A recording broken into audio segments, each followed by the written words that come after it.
My mother's voice was shaking when she said it, and for one terrible second, I actually considered saying yes. Renee, please. Just say you were driving. Nobody has to know it was Paige.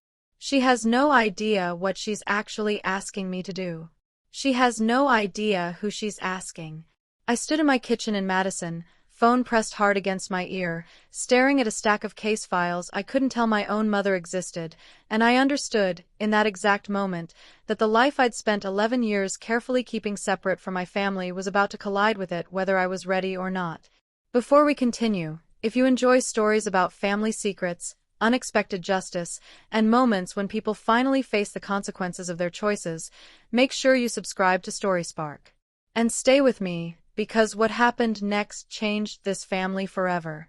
To understand why that request felt less like a favor and more like a threat to everything I'd built, you need to understand something about my family nobody in it fully understands about me. My name is Renee Colby. I grew up in Wausau, Wisconsin, the younger of two daughters in a house where my sister Paige's dreams always seemed to take up more oxygen than mine ever did. Paige was reckless in the specific way families sometimes find charming in one child and terrifying in another. She dropped out of 2 different colleges, cycled through jobs and boyfriends with the same restless energy, and somehow, every single time, my parents found a way to explain it as ambition instead of instability. I was the quiet one. The reliable one. The daughter my parents assumed, without ever quite asking, had settled into something steady and unremarkable. A lawyer, they thought, working somewhere in Madison, the kind of career you mention briefly at holiday dinners before the conversation naturally drifts back to whatever crisis Paige was currently living through. They never asked the follow-up questions. I never offered the answers. Somewhere along the way, that silence became easier than the alternative. What my parents didn't know, what almost nobody in my family knew, except my husband, Marcus, and a handful of colleagues who'd known me before the appointment, was that 4 years earlier, at 38, I'd been confirmed as a United States District Judge for the Western District of Wisconsin. A federal judge. The word alone would have changed every single dinner conversation this family has had for the last 4 years, if I'd ever let it. I kept it quiet for reasons that had nothing to do with shame and everything to do with the particular exhaustion of being the family member nobody expects much from. I'd watched, for over a decade, how differently my parents treated accomplishment depending on which daughter it belonged to. When Paige finally finished a certification program in her late 20s, my mother threw a dinner party.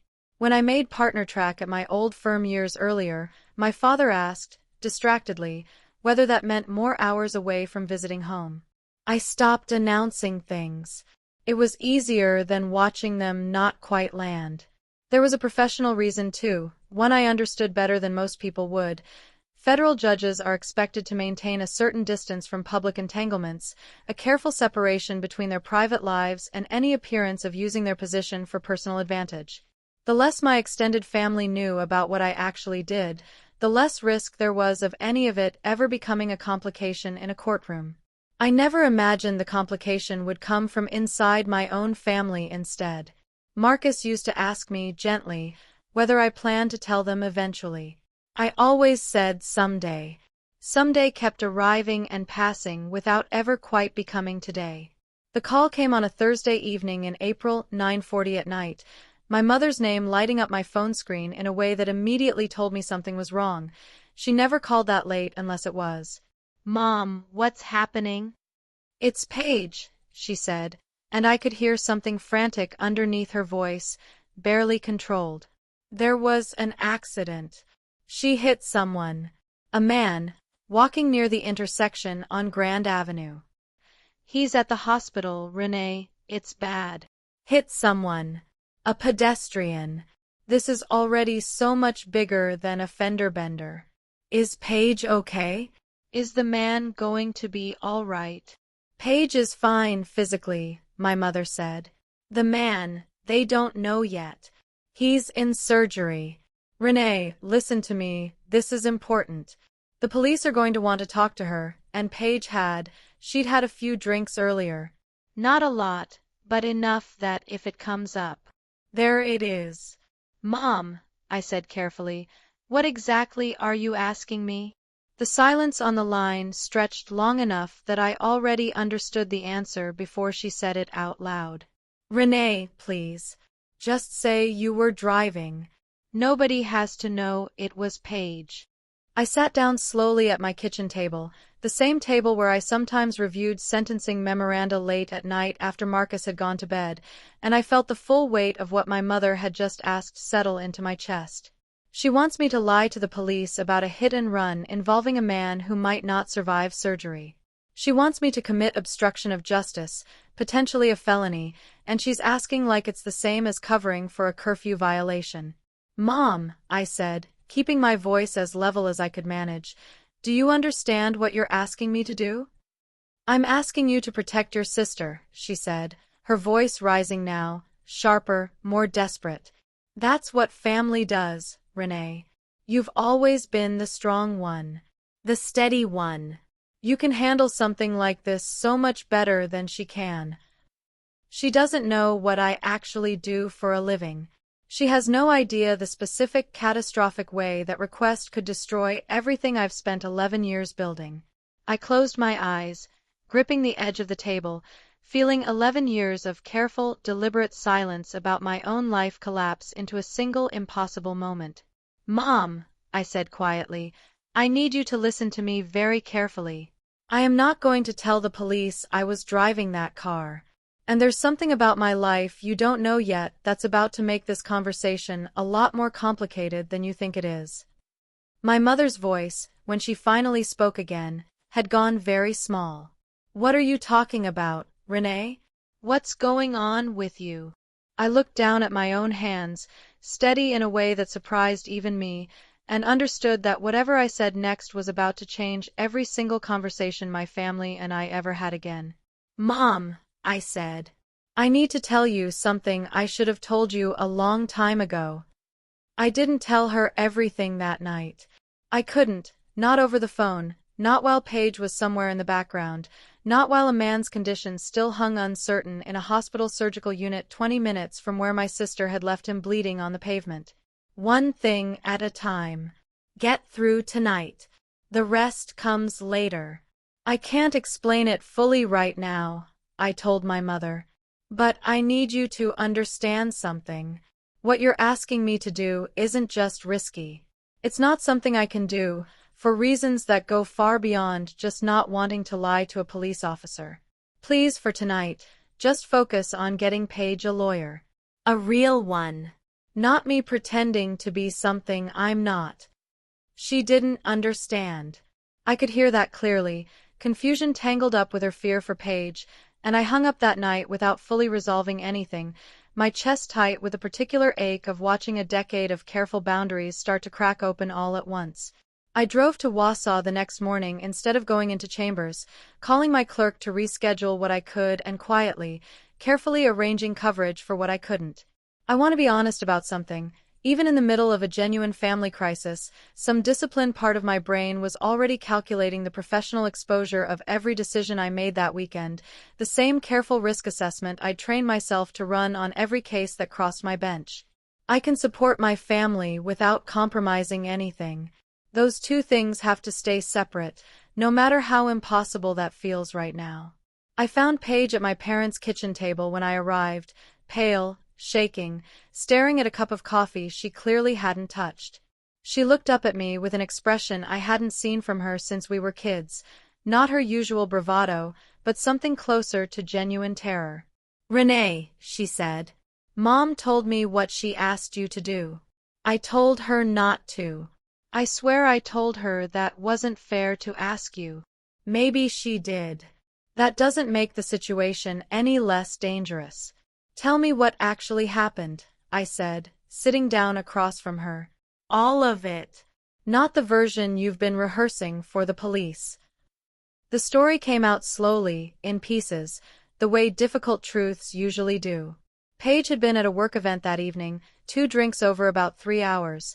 Not, by her own account, drunk in any obvious sense, but enough that she was scared of what a blood alcohol test might show if she was tested too far outside the timeline.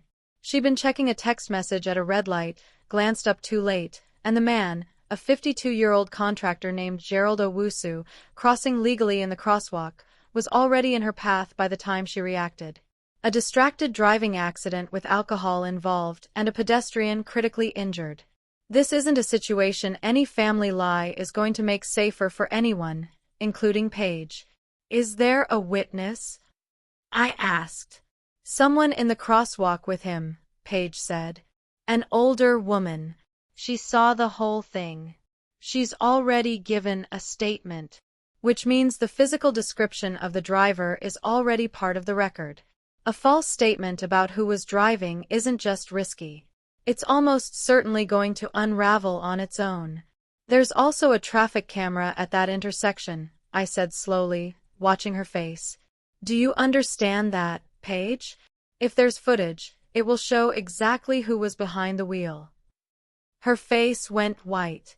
Mom didn't think about that. Mom wasn't thinking about evidence. She was thinking about protecting you the only way she's ever known how, by asking someone else to absorb the consequences instead. If you were in her position, would you protect your sister, or tell the truth no matter what it cost your family? Tell me what you would do in the comments. And if you're invested in this story, subscribe to Story Spark, because the next revelation changes everything. My father found me alone in the backyard that afternoon, quieter than my mother, carrying his own version of the same fear in a different shape. Your mother's not a bad person, Renee, he said. She's terrified. Paige has made mistakes before, and your mother's always believed you were strong enough to absorb things the rest of us couldn't. Strong enough to absorb a felony obstruction charge. She has no idea what she's actually asking, because she has no idea what my life actually looks like. Dad, I said carefully, I need you to help me get Paige a real attorney today. Not tomorrow. Today. And I need everyone in this family to understand that lying to the police about who was driving isn't protecting her. It's the single most dangerous thing anyone in this family could do right now.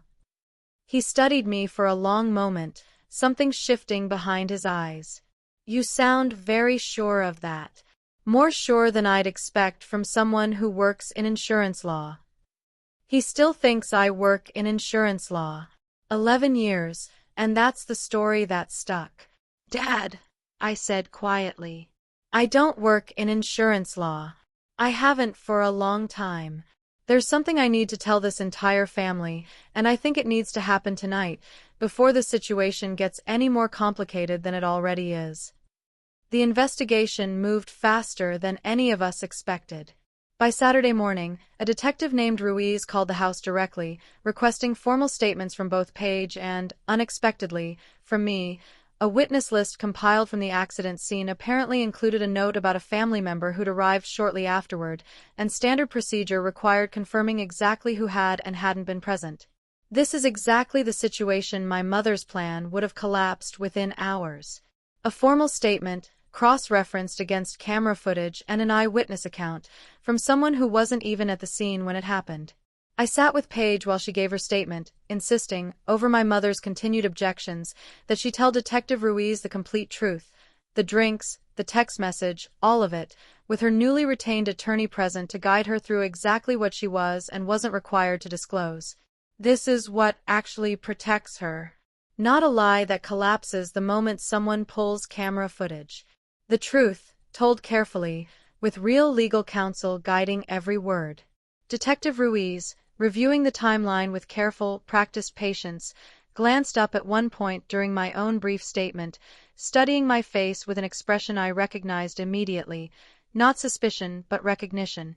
Judge Colby, he said slowly. I didn't realize, you're the judge from the federal courthouse downtown. I testified in front of you in a case 2 years ago. I didn't put it together until just now. The room went completely silent. My mother's coffee cup froze halfway to her mouth. My father's face shifted through confusion into something closer to shock. Paige stared at me like she was seeing a stranger sitting in her sister's chair. Judge? My mother said, her voice barely above a whisper. Renee, what is he talking about? I looked around the kitchen at every stunned face in that room, understanding that the moment I delayed for 11 years had finally, unavoidably, arrived. I think, I said quietly, it's time I told this family the truth about what I actually do. I asked Detective Ruiz for a few minutes alone with my family before we continued, and to his credit, he stepped outside without hesitation, giving us the space this conversation clearly needed. No more delaying this. No more someday. I'm a United States District Judge, I said, looking at each of them in turn. My mother, still frozen with her coffee cup halfway to her mouth, my father processing something slowly behind careful eyes, Paige staring at me like she'd never actually seen me before. I was confirmed 4 years ago, for the Western District of Wisconsin. I've been sitting on the federal bench in Madison this entire time. Say the rest. All of it. There's no version of this conversation where half the truth is enough anymore. I didn't tell any of you, I continued, because for a long time it felt easier not to. This family has a way of noticing Paige's accomplishments loudly and mine quietly, and somewhere along the way, I stopped correcting the assumption that I was doing something ordinary. There were professional reasons, too. Judges are expected to keep a certain distance from entanglements. That could create even the appearance of using their position improperly. The less this family knew, the safer that boundary felt. My mother set her coffee cup down with a shaking hand. A federal judge, she said slowly, like she was testing whether the words made any more sense out loud than they had in her head. Renee, you're a federal judge, and you let me ask you to lie to the police about a hit and run.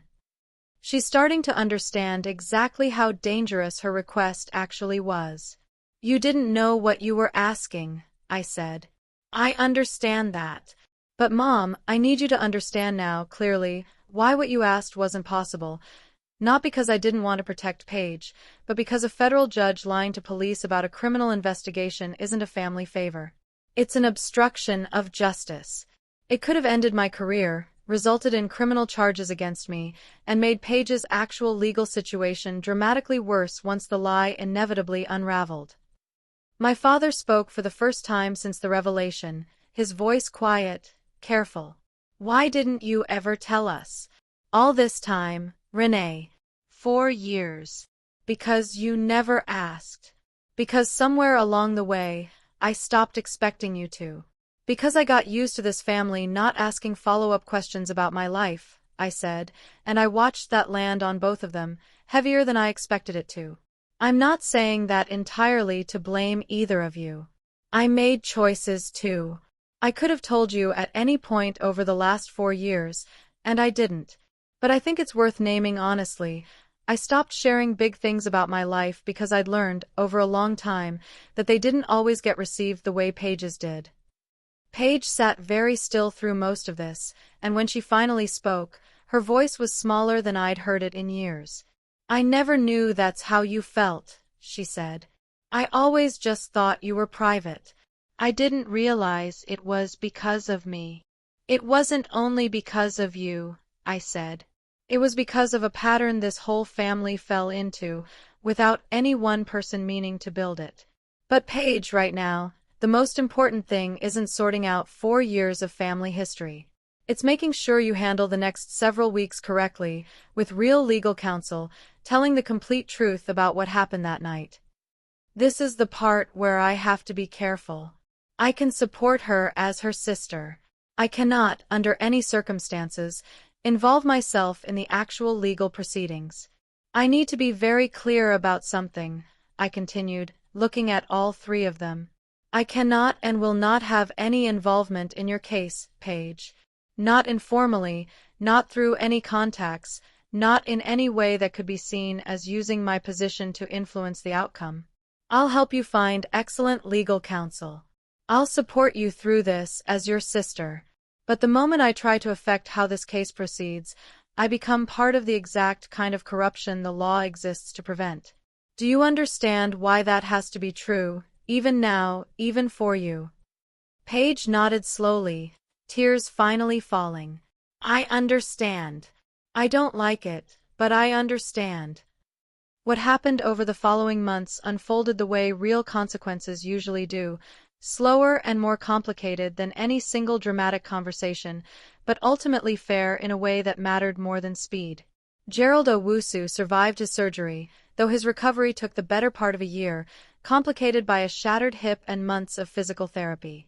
Paige was charged with reckless driving and driving under the influence at a level just above the legal threshold. Serious charges, though not the more severe felony counts that a documented cover-up attempt would almost certainly have triggered. Her attorney negotiated a plea agreement that included license suspension, mandatory alcohol education, a substantial fine, and a personal restitution arrangement with Gerald that Paige, to her credit, took seriously and completed without complaint. She's facing real consequences. Not the version of consequences a lie would have deferred and then multiplied. I recused myself from any proceeding even remotely connected to the case, disclosed the personal relationship formally through proper judicial channels, and made absolutely certain that nothing about Paige's legal process moved through any door I might have been able to open, even accidentally. My mother and I had a longer conversation a few weeks later, sitting on my parents' back porch on a warm May evening, the kind of conversation we should have had years earlier about a dozen different things.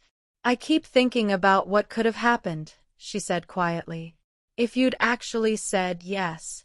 If Ruiz hadn't recognized you. I could have destroyed your entire career trying to protect Paige from consequences she needed to face anyway." She's not wrong. It really could have gone that way, if a dozen small things had landed differently. "I know you were scared," I said. "I understand why you asked. I don't think you're a bad mother for panicking in an emergency and reaching for the fastest solution you could imagine. But Mom, I need you to understand something going forward. Protecting family and enabling family aren't the same thing. What you were actually offering Paige wasn't protection. It was a shortcut around consequences that were always going to catch up with her eventually, just in a much more damaging form." She was quiet for a long time before she answered. "I think I've spent so many years managing crises around Paige that I stopped thinking clearly about what actually helps her, versus what just makes the immediate fear go away." "That's honest. That's more honest than I expected tonight. And Renee," she continued, "I owe you an apology for something bigger than that phone call. I think I spent years not really seeing you, because you never demanded to be seen the way Paige did. That's not an excuse.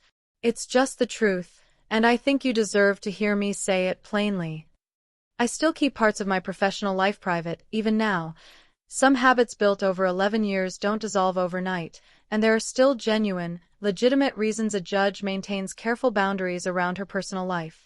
But my family knows the truth now, all of it, and something has shifted permanently in how we talk to each other because of it. Paige calls me sometimes now, not in crisis, just to talk, a habit neither of us had built much of over the years before that April night. She finished her alcohol education program, kept her restitution payments current, and told me recently, quietly, that she thinks about Gerald Owusu almost every day, not out of guilt performed for anyone else's benefit, but because she actually understands, now, what her choices that night nearly cost someone else permanently. That's a real change. Not the kind that happens because a lie got covered up successfully. The kind that happens because consequences were allowed to do the work they're supposed to do. My mother still occasionally slips and describes my work vaguely to distant relatives, old habits taking longer to unlearn than 4 months of honesty can fully erase. But she says, federal judge now, plainly, when it matters, without the careful protective vagueness she used to reach for automatically. I think about that phone call sometimes, late at night, the particular fear in my mother's voice when she said the words that could have ended everything I'd built. I understand now that she wasn't asking me to become someone dishonest.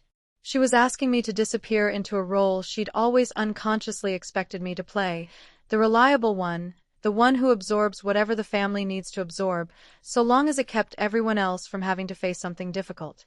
I finally stopped playing that role. Not because I stopped loving my family, but because I finally understood that loving them honestly meant refusing to disappear for them anymore. If this story made you think about what you would do when your family asks you to choose between loyalty and the truth, tell me in the comments.